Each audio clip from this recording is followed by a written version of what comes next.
Hi, this is Sally Morgan for Conversations with a Corgi. I'm a physical therapist, a craniosacral therapist, and a Tellington T-Touch practitioner for animals and people. And this is Tristan, who is a Corgi. Today, we are happy to welcome the first day of spring here in Massachusetts because it is still so cold, 20 degrees this morning. It's going to be spectacularly warm at 40 degrees later this afternoon, and we are excited about a little bit more snow melting. It's hard to think that it's the first day of spring when your daffodils are buried under a foot of snow.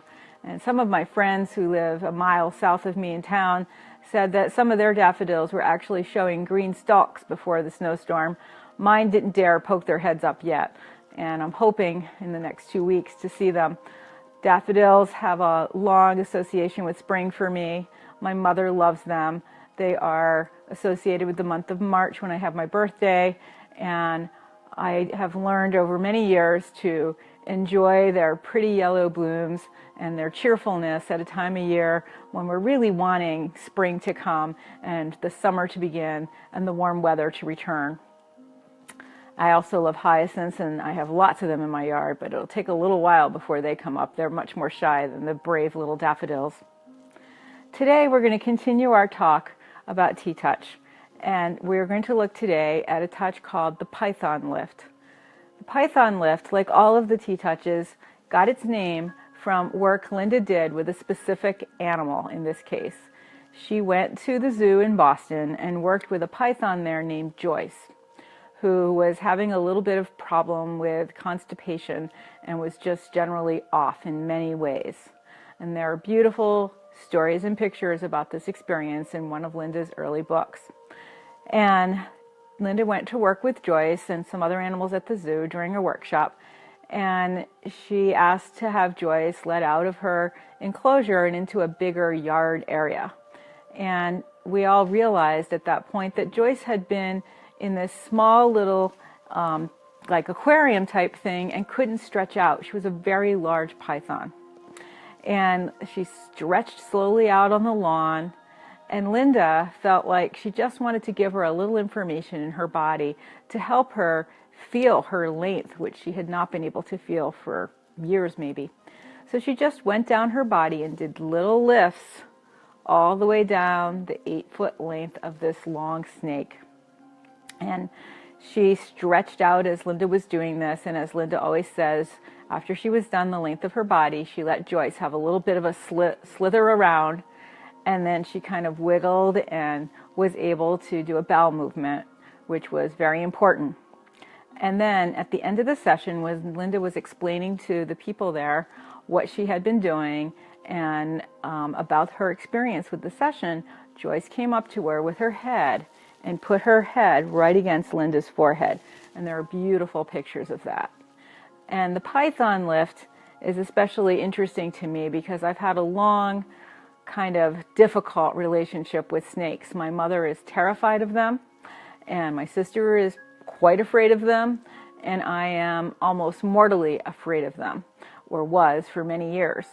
At one point at one of our workshops, Linda had in German a beautiful 40-minute video of a workshop she did in Germany for people who own reptiles and their reptile friends. And it was all in German, and Linda was trying to translate as we were watching it. And she had so much sympathy for these animals and the fear that people have for them. And watching the people in the video talk about their snakes and their lizards and their iguanas and how much they love them was so moving. And to hear people describe in German, which hardly any of us understood, even so, the heartfelt concern they had for their animals and what had happened to the animals in their lives before they rescued them and brought them into the homes where they loved and appreciated them. It really shifted how I looked at reptiles. And in fact, when I moved to this house, I had a snake situation. I had one day in the summer, I moved here in the fall, when I came home one day in May, it's often in May, I saw what looked to be a very large snake coiled up on my front steps, which were then made out of stacked stone, which is perfect habitat for snakes. I called one of my snake-loving friends over to assess the situation and hope that she could catch them. And when she arrived, she stepped out of her car, walked 2 feet towards them, and realized that it wasn't one big snake. It was a mama snake and a lot of little snakes and some even year-old snakes coiled up in a big ball on my front step. And I was so horrified, I didn't get out of my car for probably 3 hours. And she went over to them and she couldn't catch them. It seemed like for whenever she was the person involved, the snakes would be afraid and slither away. But when I have another friend come to catch them, they come up to him. They love him. So anyway, after her explaining to me there were so many, we couldn't catch them, I was terrified. I could only come into my house through the garage. I was afraid to go in my yard. I was worried about Tristan. It was really difficult times for me. But over that summer, I started to send messages to the snakes that they needed to stay away from me, that I could not see them or it would be terrible, and that they needed to stay outside of my fenced yard. Well, lo and behold, I hardly ever saw another one, and I never saw one in my yard except for one day. One that was maybe 2 years old was just coming through the fence, and there was one of the little guys in my yard. And I called the dog in and stood on my deck talking to my friend on the phone, a different friend, absolutely terrified. And she said, get a hose and spray them because they don't like water and they'll run away. And that just seemed so mean. But I didn't know what else to do. I didn't want them in my yard. And certainly I didn't want a lot of them taking up residence under my deck. So I walked over to get the hose, and it was kind of a bit of production. I came back and I got ready to spray them. And I saw the bigger one look up at me. He kind of stood up, and I had the hose, and I don't know if he thought it was a snake. I've had them coiled on my hose in my other house. But he skedaddled under the fence immediately. And the little one started to follow him, but got confused and didn't know where to go. And it was remarkable what happened next. The big snake came back through my fence, slithered up to the little guy, and had him follow him back through the fence. And I never saw them in the yard again. So over the years, I have changed my front steps. They're now giant granite slabs, so it's not good snake habitat. I do have a stacked stone fence where they like to live, which is fine because I never go down there, and they can do whatever they want in there. And we had a seriously cold winter a few years ago, which I think killed many of them. And then my friend Brian has been coming over whenever I have one in the yard, and like I said, they go right up to him, he picks them up, we put them in a box, and we take them to the woods a little ways away, and we've turned, I don't know, 4 or 5 of them loose over there, including one we called Dad, who is the biggest, longest, slowest one of the group. And I think the mother one is still around. I did see her skedaddling off in the opposite direction one summer afternoon. Maybe she was looking for a new husband.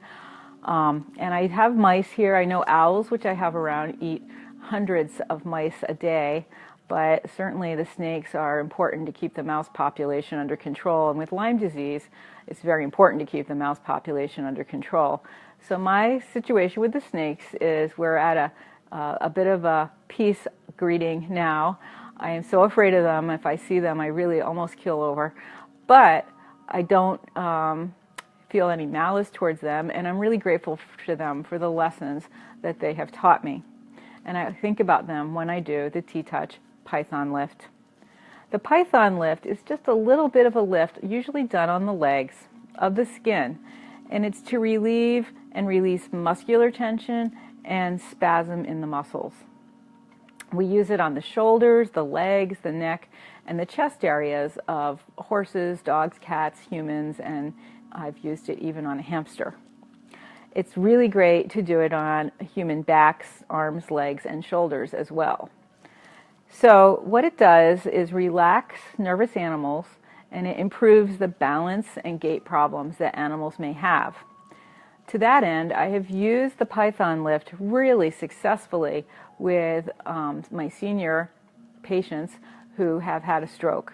And they have one side of their body that they're not paying attention to or that they are not using because of the change in their brain from having the stroke. And for gait especially, I have done Python lifts down the stroke side of a person's leg for about 2 minutes, sometimes when they're even sitting down, not standing up, and they get up and they are able to move the leg a lot better. Now, if you have someone in your life who has had a stroke, I can't recommend enough that you try this. It doesn't even matter if you're doing it 100% correctly. I know it will make a difference. The same goes for the arm. Where I used to work years ago in outpatient, we had stroke patients come in that were pretty far out, a year out from their stroke. And I had a good relationship with the OT there who did most of the arm rehab. And I was able to show her how to do the python lifts on someone's arm. And sure enough, in every case, it brought relief and increased movement. So you cannot underestimate the value of the python lifts for someone who has had a stroke, or even if your pet has had a stroke. It's also super useful on horses. If you notice that they have one leg where their gait is not even to the other legs, it's not stepping up under as far, or it's taking smaller steps, try the python lifts on just that one leg and see if you can improve your horse's evenness in his gait pattern. So to do this, you're going to place your whole hand on the body or on the animal's leg. Because she has such long legs, we have Madison here today. She's going to sit on Tristan to show you how to do the python lifts. She's a Cavalier, named after one of my sister's Cavaliers. She does mouth work and leg work. So you're just going to put your hand in a C around the animal's leg. Someone has not cleaned her feathers. And you're just going to start closest to the pet's body and gently encircle the leg with your hand. Squeeze in lightly till you're on the skin and lift the skin up. And you're going to hold it there for about 4 seconds. And then as you exhale, just release down. And move your hand down the leg slightly. And then you slide down a little bit further, snuggle in, lift up for 4 seconds. Exhale, bring it back to its starting place. Slide down a little bit more. Inhale, squeeze in a little bit, lift up, and then slide down about 1.5 inches. And you're going to do this all the way down the animal's leg. So when you get to the paw, you're going to do the last one, lifting up a little bit on the paw. And then as you slide down to release that one, you're going to let your hand cover the whole paw and connect the animal to the ground. So it's really important when you're doing this, even on Madison I can show you the incorrect way to do this. If you squeeze in and lift up too far, you'll throw your dog off balance. See how she's falling over. So you just want to lift a little bit. See how her whole body's going up when I'm lifting here? That's actually improving her balance instead of throwing her off balance.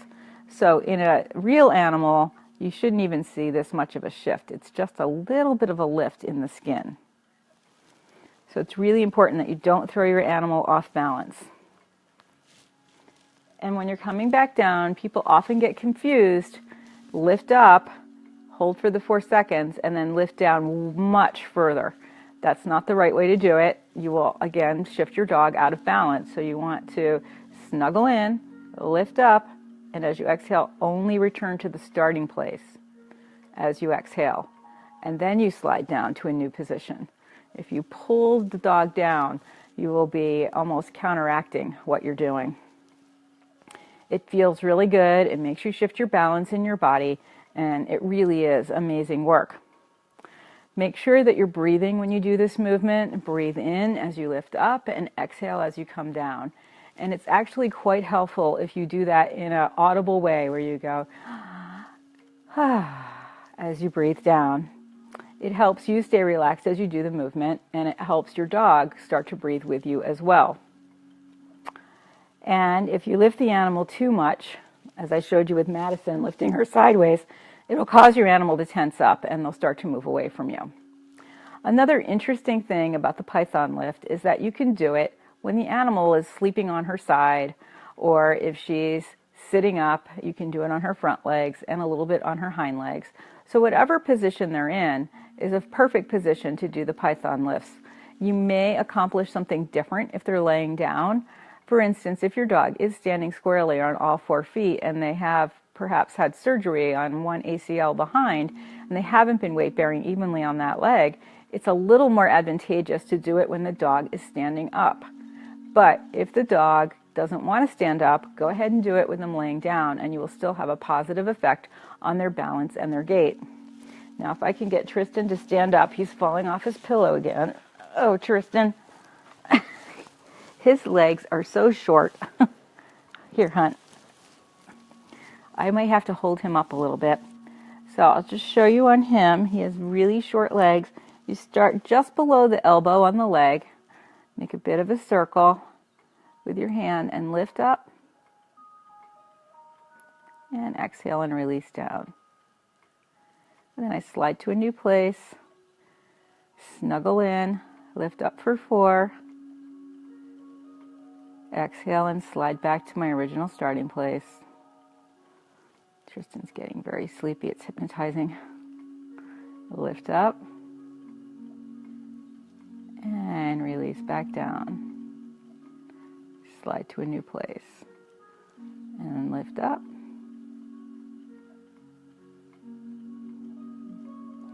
Exhale. And slide back down. He has room for one more before I'm on his paw. I'll lift up a little bit. Release. And slide over the paw. Now, when I was showing my horses at high-level dressage and riding them every day, I often did the python lifts on their legs to help them with lateral movements. It's also really useful to do with your horse or your dog to help them improve their ability to jump, because it makes them more aware of where their legs are, which is an important thing when you're jumping. I don't know how many of you have really ever watched an animal jump, but they have the option of pulling their legs in front of them like this, or letting them go behind them like that. It's much better to pull their legs up in front, because then they can clear a higher jump and their legs are safer and ready to land. If their leg is curled behind them, can you show this, Tristan? He's like, only if I'm falling. If their leg is behind them, it's really hard for them to get it out front to land safely. So the python lifts can help bring in an awareness to your animal's legs so that they may be able to jump in a better way. We use these python lifts for arthritis in the joints, balancing, really good for hip dysplasia in the hind legs. Do it on both hind legs. I would do the affected leg first, let the dog walk a little bit, and then come back and do the other leg. And then do some Noah's March. As I told you before, those are just slides over the dog's body to integrate the work you've done, and then have the dog walk again. If your animal's nervous, if you've seen them shivering in their hind legs, or they're kind of prancing in place and they can't really hold still, the python lifts are a really good way to bring sensation and feeling and awareness to your dog's legs to help them settle. It's a wonderful thing to do for gait improvement. And that is really how I use it the most. And I use it as much with people as I do with dogs and cats and horses. It's good to improve physical and emotional and mental balance. A dog that is out of physical balance, or a horse or human, is also going to be out of emotional balance. And they may be reactive or unable to think carefully about what they're doing. And so it's really important that your animal be in balance in his body, as well as you. If you're in a job where you're using one arm all day, doing something like a checkout person might be doing, you can reach over and do these python lifts on your arm. Start close to the body, lift up, and release down very slowly. And then slide a little bit down to the next place and lift up and hold for 4. And as you do this, I sometimes do this with people in my yoga class actually, but you'll notice that it releases your back, the back of your neck, your shoulders, and it's so great because you can reach your arms to do it on yourself. So it can help you with your physical balance, just going through your workday, typing, using our hands and arms all day. You can even do it on your fingers, just little ones down the length of your fingers if you have arthritis. I'm doing them way fast now just to show you. It's also a really great thing to use for stiffness in the back and the shoulders. So as I said initially, we can do the python lift either on a leg like that, or you can do it in other parts of the body, such as the neck or the chest. I don't know if I can get Tristan to sit up here. Bunny, can you sit up? Okay. Now, I'm just going to, again, start towards the center of his spine. I'm going to snuggle in with both hands and give a little lift on his shoulders, and then release down. And often the dog will lay down when you do this. He's not unusual. And you can still work your way down the shoulders, doing these little lifts. And when you get practiced at this, it's really nice to do a lying or clouded leopard circle in between your little lifts. But in the beginning, when you're just learning, it's best to just do the little slides and lifts.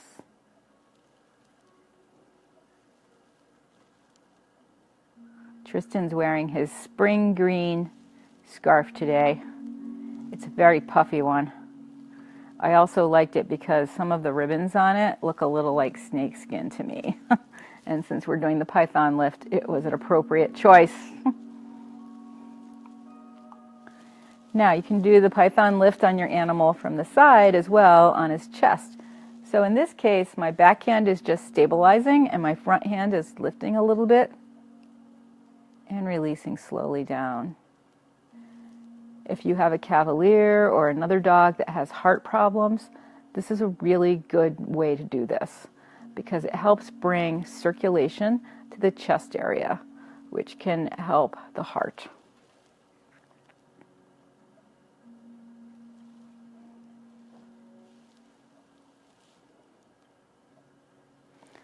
So in this case, my hand on his shoulders, on his back, isn't really moving to do the lift.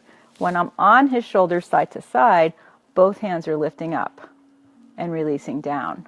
You can also do it on one side, stabilizing, and the other side doing the lift and releasing down. I hardly ever do it that way, but you can also do it that way, particularly if your dog has a sore shoulder on one side and you want to stabilize on the other side as you do these python lifts. You can do them on the hindquarters of the dog as well. Bisky, you have to hold the stuffies today.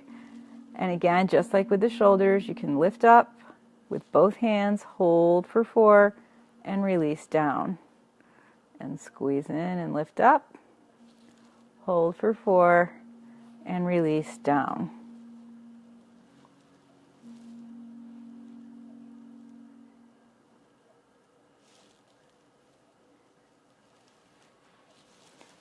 And you can do them on the neck. If you have an animal with a big, strong neck, I think we have to use Madison for this because she's sitting up. You can come up under the ear area here. And you're just going to lift up with the hand that's toward you. I'm lifting up. The other hand is just stabilizing. I'm just lifting a teeny bit and releasing down. And as I've said before, some of our small dogs really strain their necks looking up at us all day. But if you have a dog like a Boxer, a Doberman, a Schnauzer, a Rottie, a dog with a big, strong neck, they can get a lot of tension in this area. So these little python lifts are a really nice way to bring some relaxation to that area and help them stretch their necks. A dog who has his head up all of the time is a dog that's a little bit nervous. It puts the nervousness in the central nervous system by holding the head up. It puts them in that stress sympathetic nervous system response instead of the parasympathetic peace, rest, and digest response. So doing this little bit of python lifts on the neck can help rebalance that system and allow your dog to stick his neck out straight. And to that end, you should also notice and consider if your dog has a dog bed, getting him one with a pillow or with a little lip around the edge so that they can lay with their neck flat out straight. Often with a lot of the bigger dogs, when they lay down, their head is dropped down. And it's nice to have a neutral spine at some point in their day, so it's really good to give them a bit of a pillow. I have seen my dog and many people's dogs take a stuffed toy and use it as a pillow. They really do prefer to try to straighten their top line when they're sleeping if they can. So that's how you can use the python lifts on the neck. We have a version of the python lift in a way called a belly lift, which I will show you on another day. So remember, the Python lifts can be used for relieving and releasing muscular tension and spasm, and also to improve balance, gait, flexibility, and arthritis in our animals. It's also important for emotional and mental balance in your animal.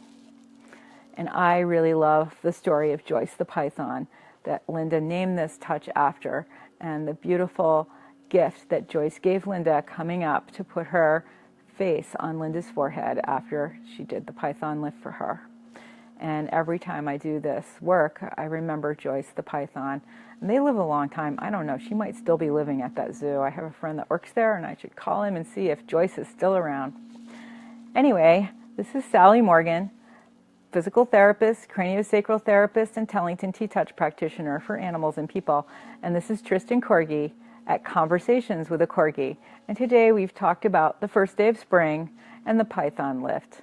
And tomorrow we will be continuing our journey through some of the T-touches that are specialized touches, as we call them. They're lifts and slides and other things. And Wednesday I will not be doing Facebook Live because I have to go to my other job very early in the morning. So thank you so much for joining us. My website will be getting repaired. I think it's still been online. I know that I've been able to access it, but I can't blog on it right now. But my nephew Andrew will be rebuilding it, and we will have it up to snuff by April 1st with lots of products to offer and information. And of course, all of these Facebook Lives will be posted there. These Facebook Lives are also on YouTube under Conversations with a Corgi, and Corgis Can Dance. Some of Tristan's fun dancing routines are there.